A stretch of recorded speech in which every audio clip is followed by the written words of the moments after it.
ఆలోచన కలిగి ఉంటాం. కానీ బైబిల్ చరిత్రలో మనం ఆలోచిస్తే దేవుని అనుమతి లేకుండా ఏది జరగదు. ఈరోజు మనం దేవుని అనుమతి అనే పాఠాన్ని మనం ఆలోచించబోతున్నాం అన్నమాట. ఒకసారి మన ఆత్మీయ జీవితానికి చాలా ప్రాముఖ్యమైనది. మన ఆత్మీయ జీవితంలో ముందుకు వెళ్ళడానికి కొన్నిసార్లు మనకు నిరుత్సాహం ఏదైనా సరే దేవుని అనుమతి ఉంటేనే ముందుకి వెళ్ళదు. దేవుని అనుమతి లేకుండా ఏది జరగదు అన్నమాట. మీరు చరిత్రలో ఆలోచించినప్పుడు రాజులు యుద్ధాలు గెలవాలన్నా సరే ఎవరి అనుమతి కావాలి? దేవుని అనుమతి కావాలి. ఒక ప్రవక్తగా మాటలు చెప్పాలన్నా సరే ఎవరి అనుమతి కావాలి? దేవుని అనుమతి కావాలి. ఒక సేవకుడు సేవ చేయాలన్నా సరే ఎవరి అనుమతి కావాలి? దేవుని అనుమతి కావాలన్నమాట. అలాగే ప్రతి ఒక్క జీవితం ఆలోచిస్తే దేవుని అనుమతి లేకుండా ఏది జరగదు అన్నమాట. ఒకసారి మనం ఆలోచిస్తే ఇదే విషయంలో ఒకసారి పొరపాటు పడ్డ నెబుకద్నెజరు గురించి మనం ఆలోచిద్దాం. దానియేలు గ్రంథం 4వ అధ్యాయం మనం గమనించినప్పుడు 25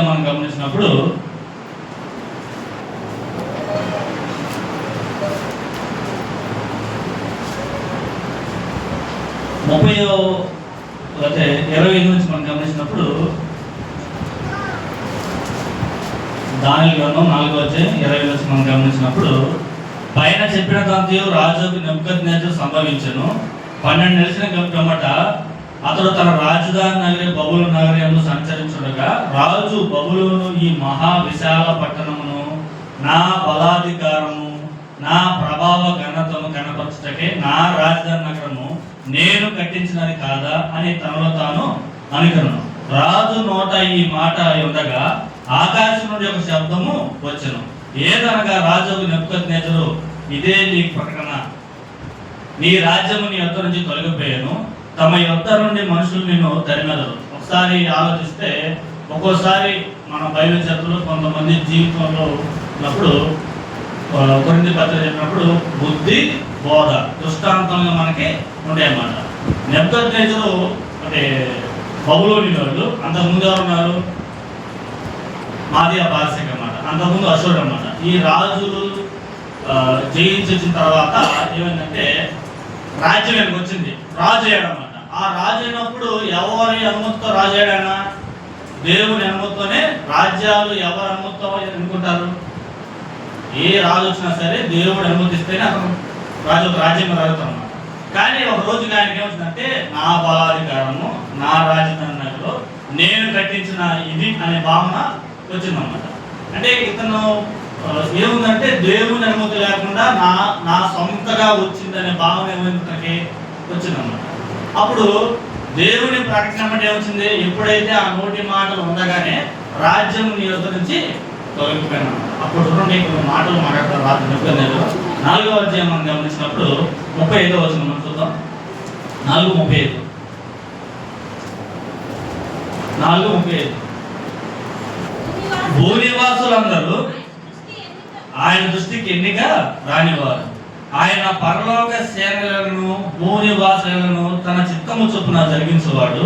ఆయన చేయి పట్టుకొని నీవేమి చేయుచున్నావని ఆయనతో చెప్పుటకు ఎవడు సమర్థుడు కాడన్నమాట. ఎప్పటికి అర్థమైంది? రాజ్యం పోయి అడవిలో మృగం వలె ఉండి కొంతకాలం తర్వాత ఏంటంటే భూనివాసులందరూ ఆయన దృష్టికి ఎన్నిక లేనివారన్నమాట. అందులో ఎవరున్నారు? రాజులు, మంత్రులు, ముఖ్యమంత్రులు, ప్రధానమంత్రులు, అధికారులు, వీళ్ళందరూ కూడా సామాన్యులు.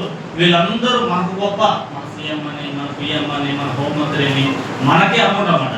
కానీ దేవుని దృష్టిలో అందరూ ఎవరు? భూనివాసులందరూ ఆయన దృష్టికి ఎన్నిక రానివారన్నమాట. ఒకసారి మనం ఆలోచించగలిగితే, ఒకసారి దేవుని యొక్క ఔన్నత్యం మనం గుర్తించగలిగితే ఆయన అనుమతి లేకుండా ఈ భూమి మీద ఏది జరగదు అన్నమాట. ఒక పొరపాటు ఒక చరిత్రలో జరిగిందన్నమాట. అప్పుడు ఆయన బుద్ధి వచ్చాడంటే భూనివాసులందరూ ఆయన దృష్టికి ఎన్నిక లేనివారు. మనం అనుకుంటాం కదా అధ్యాసం అని. ఏది చేయాలని సరే ఎవరి అనుమతి కావాలి? మనం ఇల్లు కట్టాలని సరే ఎవరి అనుమతి కావాలి? యెహోవా ఇల్లు కట్టించిన దాన్ని కట్టువారి ప్రయాస వ్యర్థమే. మనం సేవ చేయాలని అంటున్నా సరే చేయలేకపోతున్నాం, దేవుని అనుమతి లేదు. మన కుటుంబం బాగా ఎదుగుతుంది, ఎవరు అనుమతి? దేవుని అనుమతి ఉందన్నమాట. మన కుటుంబం బాగా క్షేమార్థుంటుంది, ఎవరు అనుమతి కావాలి? మనకి బిడ్డలు కలగాలన్నమాట, ఎవరు అనుమతి కావాలి? దేవుని అనుమతి. కాబట్టి ఇలా ఆలోచించండి, దేవుని అనుమతి లేకుండా మన జీవితంలో మన ఎదుగుదల కానీ, మన ఆలోచన కానీ, మనకున్న జ్ఞానం కానీ, మనకున్న కుటుంబం కానీ, మన అభివృద్ధి కానీ, మన ఆర్థిక పరమైనటువంటి లావాదేవీలు కానీ ఏదైనా సరే దేవుని అనుమతి లేకుండా జరుగుతుందా? జరగదు. ఒకవేళ మనకు తెలుసుకుంటే మనం ఎలా ఉండదు, దేవునికి భూనివాసులు అందరూ ఆయన దృష్టికి ఎవరంట ఎన్నిక చేయమన్నమాట. దావీదు జీవితంలో మీరు దావీదు చరిత్ర రాసినప్పుడు ఆయన ఎలా ఉండేవాడంట, గొర్రెలు కాసుకుంటూ గొర్రెల మందులో నుంచి నన్ను ప్రత్యేక పరిచయం చెప్పాడనమాట. కాబట్టి దేవుని అనుమతితో దావీదు ఏమయ్యాడు? రాజు చేయడం అన్నమాట. దేవుని అనుమతి లేకుండా ఏది జరగదు. ఇంకా యేసుక్రీస్తు వారు కూడా శిష్యులను పంపుతారంటే మీ తల వెంట్రుకలు లెక్కింపబడి ఉన్నవి అన్నమాట. కాబట్టి దేవుని అనుమతి లేకుండా ఏది జరగమాట. ఒకరోజు నెబుకద్నెజరు నా బలాధికారము, నా కండబలం, నా రాజధాని నగరం అనే భావంలోకి వచ్చాడనమాట. ఇక్కడ విశ్వాసులమైన మనకి ఏం పాఠం? మనం గొప్ప ఇల్లు కట్టుకోవచ్చు, మన గొప్ప ఉద్యోగం చేయొచ్చు, మన గొప్ప పేరు ప్రత్యేకం సంపాదించవచ్చు అన్నమాట. కానీ దాని వెనక ఎవరున్నారు? దేవుడు ఆరోగ్యమును, శక్తిని, జ్ఞానమును పనిచేసుకునే అన్ని ఇవ్వటం వల్ల మనం ఏమయ్యాం? మన ఇంట్లో మంచి ఉద్యోగాలు ఉండొచ్చు, మనం మంచి ఇల్లు కట్టవచ్చు, మన ఆత్మ సంబంధం మంచి జీవితం జీవించవచ్చు అన్నమాట. వీటన్నిటి మనకు ఎవరున్నారు? దేవుని హస్తం, దేవుని అనుమతి ఉందన్నమాట. దేవుని అనుమతి లేకుండా ఈ భూమి మీద కానీ బైబిల్ చెప్తుంది కానీ ఎక్కడ ఏది జరగదన్నమాట. ఒకవేళ నా బలాధికారము, నా అధికారం అనుకున్న ఆయనకి ఏమైందంట? ఒకసారి చదవండి. ఒకసారి 32 మనం గమనించినప్పుడు నీ రాజ్యము నీ యొద్ద నుండి తొలగిపోయింది. 32 తమ యొద్ద నుండి మనుషులు నిన్ను తరిమెదరు, నీవు అడవి జంతువుల మధ్య నివాసము చేయొచ్చు, పశువుల గడ్డి మేసెదవు. సర్వోన్నతులకు దేవుడు మానవుల రాజ్యంపై అధికారి అయి ఉండి తానెవరికి తాను నిశ్చయించును వారిని అనుగ్రహించని నీవు తెలుసుకున్న వరకు 7 కాలము నీకు ఇలాగ జరుగుని చెప్పాను. ఆ గడియలోనే నెబుకద్నెజరు సంభవించిన మానవుల నుండి అతడు తరిమి అతడు పశువు వలె గడ్డి మేసినమాట. ఒకసారి మీరు సీరియస్గా ఆలోచించండి. నా బలాధికారం, నేను, నా జ్ఞానం, నేను వాళ్ళతో మాట్లాడేది ఏంటి, నా స్టామినా ఎంత అని మనం అప్పుడప్పుడు అంటూ ఉంటాం అన్నమాట. వీటన్నిటి వెనక ఎవరున్నారు? దేవుడే.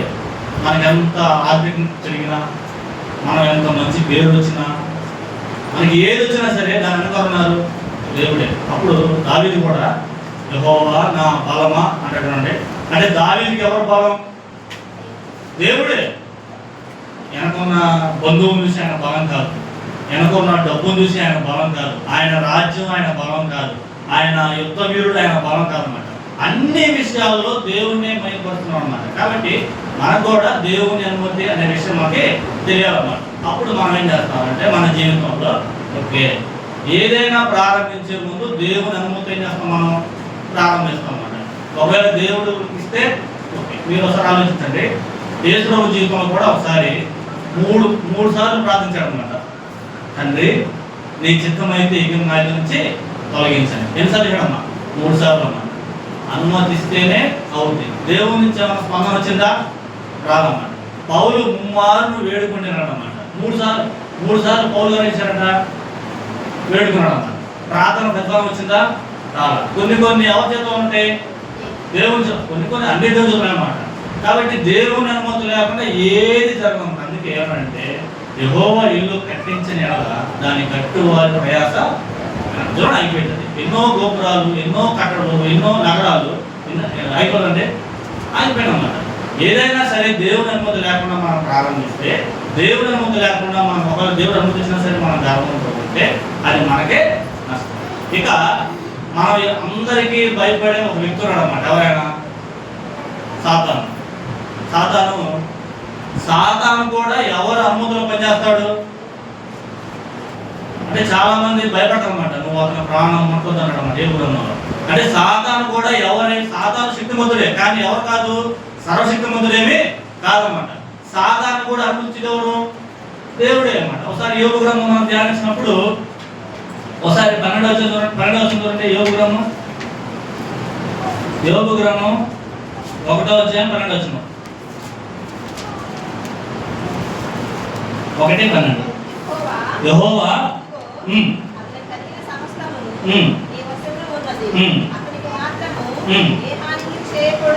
అపవాదికి సెలవేగా వాడు యెహోవా సన్నిధి నుండి బయలు వెళ్ళమన్నాడు. అంటే ఎవరు అనుమతించారు? చూడండి, అంటే మీకు ఒక విషయం చెప్పాలి. సాతాను కూడా ఎవరిని పడితే వాళ్ళ లేకపోతే ఏం చేయడు, శోధించడు. పాపం చేసేవాడు దగ్గర మళ్ళీ ఏం చేయాలన్నా శోధించడు. దురాశతో బతుకు వాళ్ళ మళ్ళీ ఏం చేయాలన్నా శోధించడం అనమాట. ఒక రకంగా యోబు శోధన కారణం ఏంటి? తన జీవితమే, తన ప్రవర్తన అన్నమాట. ఎలాంటి వ్యక్తి అంట? సాతాను వెళ్ళాడు అన్నమాట. అక్కడికి వెళ్ళాడు, దేవుని సన్నిధికి అన్నమాట. అడిగాడు, ఎక్కడి నుంచి వచ్చావు అని అడిగాడు అన్నమాట. భూమి మీద అటు ఇటు తిరుగుతూ వచ్చానన్నమాట. దేవుడు ఏం చెప్పాడు? నా సేవకుడైన యోబు గురించి ఆలోచించావా అని అడిగాడు అన్నమాట. అప్పుడు స్టార్ట్ అయిందన్నమాట. ఏంటి? అప్పుడు దేవుని అనుమతి. చూడండి, సాతాను ప్రతి ఒక్కరిని ఏం చేయడు, వచ్చి శోధించడు. సాతాను శోధించాలని సరే కొన్ని ఏం కావాలి, గుణాలు కావాలన్నమాట. మనకు అనిపించవచ్చు అతను పడిపోయాడు అనమాట. నా ప్రాబ్లమే అది, అతను ఉంటేనే దురాశలు ఉన్నాడు అనమాట.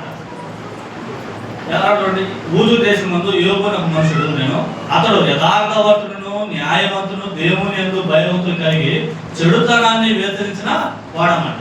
అలాంటి వ్యక్తిని ఏం చేయడు, పోయి ఆల్రెడీ పాపంలో ఉన్న వ్యక్తి వచ్చి మళ్ళీ ఏం చేయడు, పాపం చెప్పాడు. ఎవరో సాధారణ ఎవరితో పాపం చెప్పాలి, ఎవరిని నిండుదామా అని గర్జించి సింహం వలె వస్తున్నామన్నమాట. ఎవరిని? నీతిమంతులా గురుగులా గోధుమలా. కాబట్టి సాతాను శోధించాలని సరే మన దగ్గర ఉండాలి, మంచి క్యారెక్టర్ అన్నమాట. ముందు వాడు మనం నచ్చాలి, వాడు మనం చెడగొట్టాలన్నమాట. ఇతనైనా బాగా ఎదగొట్టుకున్నాడు, ఇతనైనా న్యాయాన్ని పట్టుకున్నాడు, ఇతనైనా దేవుని పట్టుకుని ఉన్నాడు అన్నోడి దగ్గరికి వస్తాడన్నమాట. ఎవరు? సాతాను. అలా వచ్చినప్పుడు కూడా ఎవరు అనుమతి కింద పనిచేస్తారు సాతాను? అప్పుడు చెప్పాడు అన్నమాట. అసలు చూడండి, 2 వచ్చిన వాడు భూమి మీద అతని వంటి వాడు లేడు అని అడుగా, అపవాది ఊరకి దేవుని యందు భయభక్తులు కలవాడు ఆయన, నీవు అతని ఇంటి వారిని అతని కలిగిన సమస్తమును చుట్టూ కంచె వేస్తూ కదా, నీవు అతని చేతి పనిని దీవించట చేత అతని ఆస్తి దేశంలో బహుగా. కాబట్టి దేవుడు చేసిన గొప్ప మేలు అంటే ఏమైందండి? నా చేతి పని ఏమైందండి? చేతి పని దేవుడు దీవించాడు అన్నమాట. దేవుడు మన చేతి పని దీవించినప్పుడు మన కుటుంబం ఏమొచ్చింది? అభివృద్ధి వచ్చిందన్నమాట. ఆ అనుమతి ఎవరు ఇవ్వాలి? దేవుడే ఇవ్వాలన్నమాట. కాబట్టి దేవుని అనుమతి కింద మనం అందరూ కూడా అనుసరించాలి. దేవుని అనుమతి కొరకు మనం ఏం చేయాలి? ప్రార్థన చేయాలన్నమాట. అలా దేవుని అనుమతి కింద ఉన్న యోగికి సాతాను వచ్చి ఎవరితో మాట్లాడు? దేవునితో మాట్లాడమాట. ఊరికే ఉందా, నువ్వు ఒక చేతి పని మొత్తం దీవించావన్నమాట. అప్పుడు చేతి పని దీవించినప్పుడు అప్పుడు స్టార్ట్ అయిందన్నమాట. అప్పుడు చెప్పాడన్నమాట, ఏమని? అతను ఏమీ చేయొద్దు, అతని ప్రాణం మాత్రం మొట్టవద్దు అనమాట. నువ్వు ఎంత శోధించుకో. ఆ శోధనకి ఏం పడిపోవాలా? న్యాయవంతుడు, యథార్థవంతుడు, భయభక్తుడు, ఈ 3 పడిపోవాలన్నమాట. పడిపోయినాయండి, ఏం పడినాయండి? ఒకసారి మీరు ఆలోచించండి. మీ పిల్లగాడు కానీ ఒక 6 గంటలు 4 గంటలు కనపడాలి. మీ ఫ్యామిలీలో మీ తాత కానీ, మీరు కానీ, మీ హస్బెండ్ కానీ, మీ భార్య కానీ ఎలా ఉంటుంది? మీ ఆడపిల్ల కానీ 30 గంటలు 4 గంటలు కనపడాలి. ఎలా ఉంటుంది? కనపడకపోతేనే అట్లుంటే పిల్లలు చనిపోయారు అంటే యోబు దేవుని అనుమతికి ఎంత విధేయత చూడండి. ఆయన అనుమతికి ఎంత విధేయత చూడండి. పిల్లలు చనిపోయారు. ఎవరో 4 గంటలు కనపడకపోతే ఎడుతున్నాం. మా ఫ్రెండ్ కూతురు కనపడకపోతే 2 గంటలు 3 గంటలు అయితే నాకు కనపడదు. చివరికి ఏడో కనపడింది అన్నమాట. వాళ్ళ అమ్మ కనిపించకుండా పొలిపెట్టుకుంటూ ముద్దు పెట్టింది, ఏడ్చి పెట్టింది. అంటే ఏంటి? ఆ సేపు కనపడకపోతే అందన్నమాట. కాబట్టి ఆలోచించండి, దేవుని అనుమతి లేకుండా ఏది పనిచేయదు. మనల్ని సాధారణ శోధించాలని సరే ఎవరి అనుమతి కావాలి? ఆ అనుమతిని ఎవరు? సాధారణ. కాబట్టి ఎఫెసీ పత్రిక అంటే సర్వాంగ కవచం మీరు ధరించుకోండి. యుద్ధం చేయడానికి సర్వాంగ కవచం ధరించుకోండి. నా కుమారుడు క్రీస్తు యేసునందు బలవంతుడు కమ్మన్నమాట. మనం బలవంతులు అవ్వాలి, సాతానుతో యుద్ధం చేయాలన్నమాట. అది ఎవరి అనుమతి? దేవుని అనుమతి. ఇప్పుడు గొల్లియాతుని చెప్పటం ఎవరి అనుమతి? దావీదు పిల్లవాడు. కానీ దేవుడు ఏమిచ్చాడు? అనుమతించాడు. నువ్వు వెళ్ళాను చనిపోయాడు. కాబట్టి సాతాను కూడా దేవుని అనుమతి కిందే పనిచేస్తాడు. ఇప్పుడు మన వ్యక్తిగత జీవితంలో, ఆత్మీయ జీవితంలో మనకి ఏ శోధన వచ్చినా సరే అది ఎవరి వల్ల వస్తుంది? దేవుని అనుమతితోనే వస్తుంది అన్నమాట. ఇవి మనకు తెలిసినప్పుడు ఏంటంటే శోధన నిలబడతామా, పడిపోతామండి. మనకు శోధన వస్తున్నాయి అంటే దాని వెనక ఉన్నారు దేవుడు ఉన్నాడు, దేవుడు పక్కన ఉన్నారు, సాతాను ఉన్నాడు అన్నమాట. అప్పుడు దేవుడు సాతానుకు అనుమతించి మన యొక్క పంపేయడం అన్నమాట. ఏమని? శోధించుకోరన్నమాట. యేసుప్రభువులో కూడా బాప్తిస్మం పొందిన వెంబటే పరిశుద్ధాత్మను ఎవరికీ చెప్పాడు? సాతానుకి చెప్పాడన్నమాట. శరీరాశ, నేత్రాశ, జీవడం, ఈ 3 ఆయుధాలు ఉంటాం కదా వాటర్ అన్నమాట. ఈ అనుమతి ఎవరిచ్చారు? దేవుడు ఇచ్చారు. మనం గెలవాలి అంటే ఏ రూపంలో ఎలా వచ్చిందో తెలియదు శోధన, కానీ దీనికి అనుమతించిన వాడు దేవుడే అన్నమాట. దీన్ని గెలిస్తే మనకి జీవకరకం, దీన్ని గెలిస్తే మనకు నిత్య జీవం. ఏదో మామూలుగా జనరల్గా వచ్చి 2 పాటలు పాడి వెళ్ళిపోవడం కాదని ఆత్మీయ జీవితంలో ఒక యుద్ధం ఉంటుంది. ఆత్మ సంబంధమైన యుద్ధం అన్నాడు అన్నమాట. పాపంతో పోరాటం, రక్తం కారునంతగా మీరు ఇంకా పోరాటం అన్నాడు. ఇవన్నీ కూడా దేవుని అనుమతి కిందే పనిచేస్తున్నాయి. మనం ఏదో జనరల్గా వచ్చి పెట్టుకోవడం కాకుండా మన ఆత్మ సంబంధంలో ప్రతిరోజు ప్రతి క్షణం సాతాను మనం ఏం చేస్తాడు? ఎవరి మింగుదామని గర్జించ సింహలే వస్తూ ఉన్నాడు అన్నమాట. అలా ఆలోచించినప్పుడు యోగుకు వచ్చిన కష్టాలు మొత్తం ఎవరండి? ఇప్పుడు పౌలు గారి జీవితంలో కానీ భక్తుల జీవితంలో కానీ ఈ కష్టాలన్నీ ఎందుకండి? శోధించాలన్నమాట. శ్రమకి ఒక మనిషి ఏమవుతాడండి? పడిపోతాడు, మానసిక ఒత్తిడి వచ్చింది, ఏడుస్తాడు, ఇబ్బంది పడతాడు, దేవునికి ఏమవుతాడు? దూరం అవుతాడు. కాబట్టి ఆలోచించండి, దేవుని అనుమతి లేకుండా భూమి మీద ఏది జరగదన్నమాట. కరోనా వచ్చినా, ఏ రోగం వచ్చినా, ఏది జరిగినా సరే అనుమతి కిందే జరుగుతుంది. అన్నిటికీ మనం ఒప్పుకోవాలి, ఆయన అనుమతి కిందే మనం పనిచేయాలన్నమాట. కొన్నిసార్లు అంటే దేవుని అనుమతి ఉన్నప్పుడు కొన్నిసార్లు మూసిన ద్వారాలు ఏమంటే తెరవబడతాయి. యోసేపు జీవితాన్ని మనం ధ్యానించినప్పుడు మీ అందరూ తెలుసు కదా, యోసేపు జీవితాన్ని ధ్యానించినప్పుడు మంచిగా ఉన్నాడు, పాపం చేయడానికి ఇష్టం లేదు, దేవుని ముందు ఇలాంటి పాపం నేను ఎలా చేయాలి అన్నాడు. అన్న తర్వాత వెళ్ళాడు, చేస్తాలకు వెళ్ళాడు అన్నమాట. ఎన్ని సంవత్సరాలు చేస్తాలు? 2 సంవత్సరాలు చేస్తాలు అన్నాడు. ఈ 2 సంవత్సరాల తర్వాత ఏం జరిగింది? మనం ఏమనుకుంటాం సహజంగా, ఇక యోసేపు పని అయిపోయింది, యోసేపు మీద నిలబడిపోయింది, యోసేపు అయిపోయింది, యోసేపు జీవితం అయిపోయింది, అక్కడ ఏదో పాపం చేశాడు అనుకుంటాం అన్నమాట. కానీ దేవుని అనుమతితో మళ్ళీ ఆయన ఐగుప్తుకే అధికారం అనమాట. అంటే దేవుని అనుమతితో ఉన్నప్పుడు మూసిన ద్వారాలు ఏమవుతాయి? తెరవబడతాయి అన్నమాట. దేవుని అనుమతి లేకపోతే ఏది తెరవదు. ఒక్కోసారి మన జీవితంలో ఇక జరగదేమో, ఇక అవ్వదేమో, మన వల్ల కాదేమో అనుకుంటాం, కానీ జరిగింది జరిగింది. ఇప్పుడు ఒకవేళ ఆలోచించండి, ఇశ్రాయేలు మొత్తం ఎర్ర సముద్రం ఉన్నాడు అనమాట. మోషే ఒక్కడే నమ్ముకున్నాడు, ఎర్ర సముద్రం పాయలేదన్నమాట. వీళ్ళందరూ కొనుగుతున్నారు, ఐగుప్తులు మేము చావలేదు అన్నాడు, అది అన్నారు, ఇది అన్నమాట. మోషే మాత్రం దేవుని అనుమతి కోసం దేవుని వెళ్ళిపోతున్నమాట. కాబట్టి వీళ్ళందరికీ ఏం లేదు? ఓర్పు లేదు, సహనం లేదన్నమాట. ఆయన అనుమతికి ఏంటంటే వీళ్ళు పనిచేయడం అన్నమాట. ఎప్పుడైతే మోషే కాదాడు అందరూ వెళ్తారు. కాబట్టి దేవుని అనుమతి కింద మనం ఉన్నప్పుడు అన్నీ ఇప్పుడు గమనించినప్పుడు ఎర్ర సముద్రం, అసలు ఈ ఎర్ర సముద్రం చేర్చడం మనకు అర్థం కాదు. వీళ్ళందరూ సముద్రం అవుతున్నారు, వెనక బరో సైన్యం అవుతున్నారు. ఎలా ఎలా ఎలా ఎలా అన్నమాట. దేవుడు తలుచుకుంటే, దేవుడు అనుమతిస్తే మూసిన ద్వారాలు ఏమిటండి? తెరవ. కాబట్టి ఆలోచించండి, మనం ఏదో జరిగిందని ప్రార్థన మానుకోవటం, కుటుంబంలో మరణం జరిగిందని ప్రార్థన మానుకోవటం, ఆర్థిక నష్టం పోయిన ప్రార్థన మానుకోవటం, ఇవన్నీ కూడా ఒక విధంగా చూస్తే శోధనలే. ఎవరి అనుమతి వస్తుంది? అన్నీ దేవుని అనుమతి అన్నమాట. ఇవి మనం తెలుసుకున్నప్పుడు మనకి ఎలా ఉంటుంది? ఓకే, ఇది పరీక్షలో ఉన్నాం మనం అనే విషయం మనకి అర్థమవుతుంది.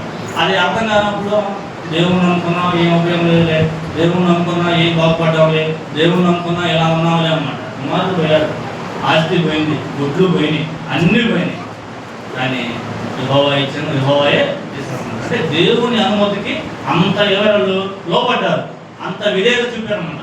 ఒక ఆయన లోపల నా బలాధికారము, నా రాజ్యము, నా రాజధాని అన్నమాట. ఏమయ్యాడు ఆయన?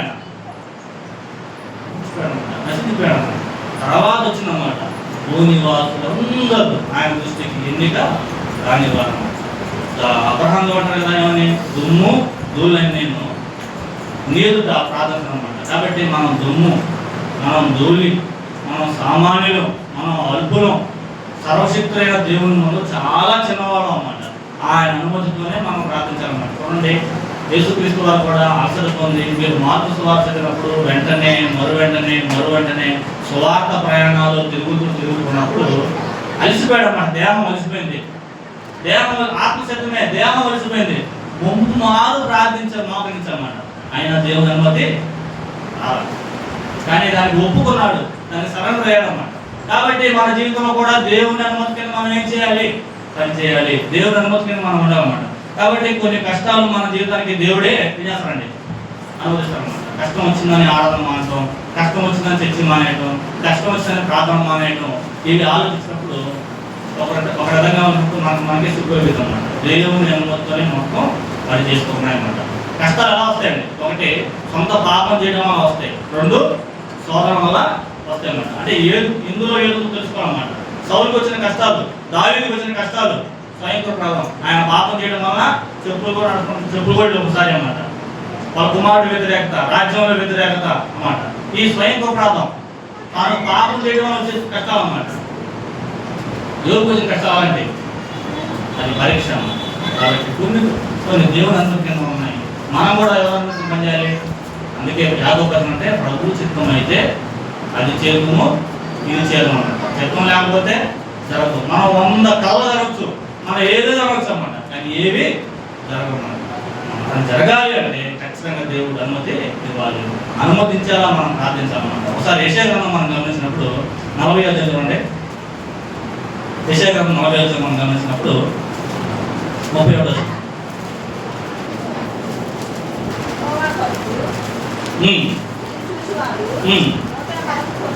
చాలా యెహోవా కొరకు ఎదురు చూసేవారు నూతన బలం పొందురన్నమాట. ఇది మనం గమనించినప్పుడు 29 నుంచి మనం ఆలోచిస్తే, సొమ్మసైన వారికి బలమిచ్చేవాడు ఆయనే, శక్తిహీనులకు బలాభివృద్ధి కలుగజేవాడు ఆయనే, బాలురు సొమ్మసిలుదురు అలయుదురు, యవనస్తులు తప్పక తొట్టిలుదురు, యెహోవా కొరకు ఎదురు చూసేవారు నూతన బలం పొందురు, వారు పక్షిరాజు రెక్కల వలె పైకి చాపెగుదురు, అలయగా పరిగెత్తుదురు, సొమ్మసిల్లక నడిచిపోదురు అన్నమాట. ఇది ఇశ్రాయేలుకు భవిష్యత్తు ప్రవచనం అన్నమాట. అంటే దేవుడి కొరకు ఎదురు చూసేవారు నూతన బలం. అంటే మనకంటే ఇప్పుడు అంతా పరిస్థితి బాగుంది కాబట్టి కొంతమంది సంఘం వచ్చే వాళ్ళు ఆర్థికంగా ఉండొచ్చు, మానసికంగా ఉండొచ్చు, అనారోగ్యం ఉండొచ్చు, ఏదో అన్నమాట. ఒకవేళ బలహీనంగా అలా ఉన్నప్పుడు మనం ఏం చేయాలి? యెహోవా కొరకు ఏం చేయాలి? అదే ఉన్నమాట. చూడండి, యెహోవా కొరకు ఎదురు చూసేవారు నూతన బలం పొందురు, వారు పక్షిరాజు రెక్కలు చాపి పైకి ఉన్నారు. మీకు పక్షి గురించి తెలుసుగా, తన కాలం అయిపోయే సమయంలో తన దేహం మొత్తం మొత్తం దేహం మొత్తం ఊడిపోయి రెక్కలు మొత్తం ఊడిపోయి ఎక్కడో ఉండిద్ది. అది కనపడతాం కాదు, 2-3 నెలల 6 నెలల కనపడదన్నమాట. ఎక్కడో ఉండిద్ది అన్నమాట. కానీ కొంతకాలం తర్వాత మళ్ళీ పైకి ఎగురుతుందన్నమాట. ఎంత కింద పడిపోయిందో అంత పైకి ఎగురుతుందన్నమాట. ఎప్పుడైనా మన జీవితంలో కొన్ని ఇబ్బందులు మనకు ఎదురైనప్పుడు కాస్త ఏం చేయాలి? ఓపిక పట్టాలన్నమాట. ఒకసారి యాకోబు రాసిన పత్రిక చూడండి. యాకోబు పత్రిక 2వ అధ్యాయం మనం గమనించినప్పుడు,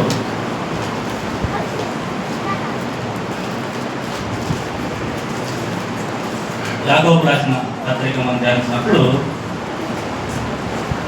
5వ అధ్యాయం 10వ వచనం, 5:10, నా సహోదరులారా, ప్రభువు నామమును బోధించిన ప్రవక్తలను శ్రమానుభావమునకు ఓపికనకు మాదిరిగా పెట్టుకున్నమాట. అంటే ఓర్పు గురించి, సహనాన్ని గురించి సంఘానికి చెబుతూ ఏం మాట్లాడుతున్నారంటే, నా సహోదరులారా, ప్రభువు నామమును బోధించిన ప్రవక్తలు శ్రమానుభావమునకును ఓపికనకును మాదిరి పెట్టుకున్నమాట. కాబట్టి ఈ యెజబెలు చేత, అదే బైబిల్ చరిత్రలో, ఈ ఇశ్రాయేల్ చరిత్రలో జకర్యా కుమారుడైన బెరకయ కుమారుని ఆయన చంపినప్పుడు కానీ ప్రవక్తలు చంపుతూ వచ్చారన్నమాట. మనం ఏం జ్ఞాపకం ఉంచుకోవాలి? వాళ్ళు ఓపికను ఏం చేయాలి? మనం మాదిరిగా పెట్టుకోవాలన్నమాట. అదే చెప్పండి, నా సహోదరులారా, ప్రభు నామమును బోధించిన ప్రవక్తలను శ్రమానుభావమునకును ఓపికను మాదిరి పెట్టుకునండి. సహించిన వారి ధనులను కొంటున్నాం కదా, మీరు యోబు యొక్క సహనం గురించి వింటున్నాం. కాబట్టి సహించిన వారు ఎవరండి? ధన్యులు. సహించిన వారు ఎవరండి? ధన్యులు అన్నమాట. ఈ సాతాను శోధన కానీ, మన ఇంట్లో పరిస్థితి కానీ ఇవన్నీ ఉన్నప్పుడు మనం ఎవరి కొరకు ఎదుర్కోవాలి? యెహోవా కొరకు ఎదుర్కొచ్చేవారు నూతన బలం పొందనమాట. దానికి ఒక ఉదాహరణ చెప్పాడన్నమాట. ఎవరంట? పక్షిరాజు యొక్క రెక్కల వలె అన్నమాట. కాబట్టి ఏదైనా జీవితంలో మనకి ఇప్పుడు బాగుండొచ్చు, మనకి ఎప్పుడు ఒకేలాగా ఉండవు. ఇలా బాగానే ఉంటాం, రేపు ఎలా ఉంటాం మనకు తెలియదు అన్నమాట. అలాంటప్పుడు కూడా మనం ఏం చేయాలి? విశ్వాసంగానే బ్రతకాలి, నమ్మకంగానే బ్రతకాలి. అన్ని కూడా ఎవరి అనుమతి కింద పనిచేస్తున్నాయి? దేవుని అనుమతి కిందే పనిచేస్తున్నాయి అన్నమాట. కాబట్టి ఆలోచించండి, దేవుని అనుమతి లేకుండా ఈ భూమి మీద ఏది, ఇంకా యేసుక్రీస్తు అయితే మీ తల వెంట్రుకలు మొత్తం లెక్కింపబడి ఉన్నాయన్నమాట.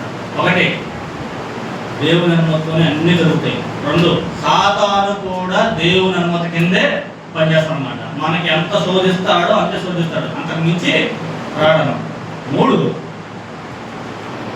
మనం జ్ఞాపకం చేసుకోవాల్సింది ఏంటంటే కొన్ని కష్టాలు ఇవన్నీ కూడా మన జీవితంలోకి దేవుడు ఎవరు ప్రవేశపెట్టారంట? దేవుడే ప్రవేశపెట్టారన్నమాట. ఎందుకంటే ఇది ఒక పరీక్ష. అనుమతించాడనమాట. ఇప్పుడు కరోనా ఎలా వచ్చింది చెప్పండి? దేవుడు అనుమతితో వచ్చినా రాదా? పాత నిబంధనలో కరువులు, ఈ రోగాలు ఎవరు అనుమతి కింద ఉన్నాయి? దేవుని అనుమతి లేకుండా భూమి మీద ఏది జరగదు. అది మనుషులు తప్పైనా ఏదైనా సరే ఆయన అనుమతిస్తేనే భూమి మీదకి వచ్చిందన్నమాట. ఆయన అనుమతికి అడ్డు చెప్పి అంత శక్తిమంత భూమి మీద ఎవ్వరూ లేరన్నమాట. అందుకే నెమ్మది అన్నాడు, ప్రభుతో అది చేతుము ఇది చేతుము అని ఎవరు చెప్పగలరు? భూనివాసులందరూ ఆయన దృష్టికి ఎన్నిక రానివారు. ఆయన సర్వశక్తిమంతుడు, సర్వోన్నతుడు. మనం చాలా అల్పులం, చాలా సామాన్యులు అన్నమాట. ఎప్పుడు ఏది జరిగిందో మనకి తెలియదన్నమాట. మీరు ఆవిరి వంటి వారిని చెప్పి ప్రభువు చిత్తం అయితే ఇది చేతుము అది చేతుము అని చెప్పుకుందాం అన్నమాట. కాబట్టి దేవుని చిత్తం లేకుండా ఏది జరగదు. పౌలు జీవితం గమనించినా, యేసుక్రీస్తు జీవితం గమనించినా సరే ఆయన అనుమతి లేకుండా ఏది జరగదన్నమాట. ఇస్కరియోతుతో గురించి ముందు పెట్టినప్పుడు పక్కన శిష్యుడు చెవు నలుగుతాడు అన్నమాట. వాళ్ళని అప్పుడు ఏం చెప్పాడు? నేను తలుచుకుంటే ఇప్పుడే 72,000 మంది వస్తారు, కానీ సైన్యం అనుమతి లేదు.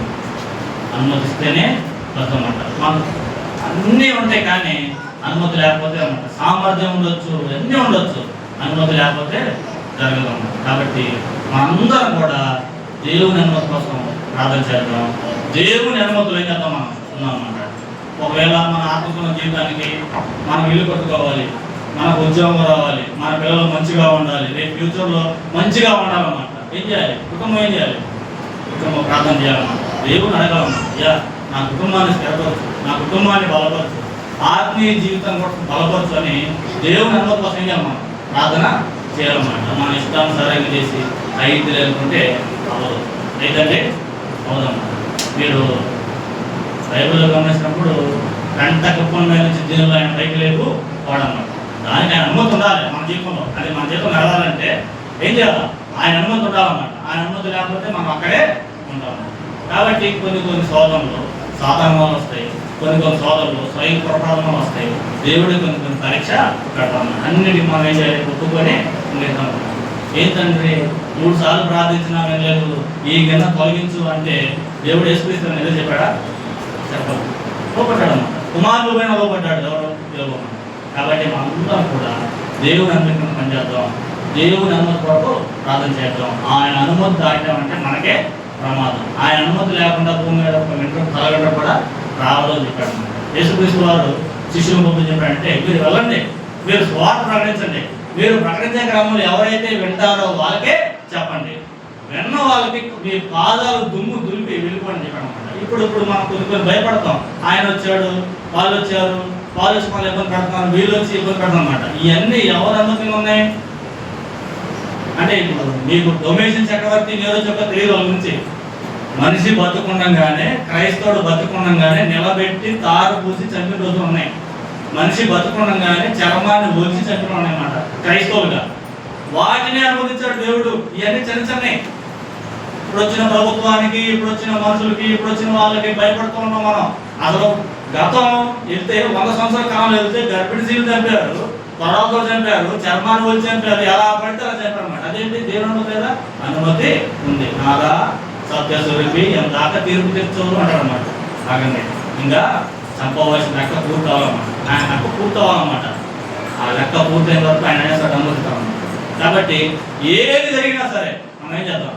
ఓపిక పట్టి సహనంతో ఇది దేవుని అనుమతించడం జరుగుతుంది. ఇది కొత్తగా ఏం జరగట్లేదు, పాత నిబంధన భక్తులకు జరిగింది, ఇప్పటికీ జరుగుతుంది. కాబట్టి మనం విశ్వాస పరుగు పనుల్లో ఉన్నాం. ఒకరోజు మనం గమ్యాన్ని చేస్తాం, నిత్య జీవాన్ని మనం స్వతంత్రించుకుంటాం అనే అవగాహనతో ఉండి ఆయన అనుమతి కింద మనం అందరూ పనిచేద్దాం. నాకు ఇచ్చిన అవకాశాన్ని బట్టి స్థానిక సంఘానికి ఇప్పటికీ లేడీ అధ్యక్షుల వారికి మేము కూడా ప్రత్యేకంగా మనం ఒకటే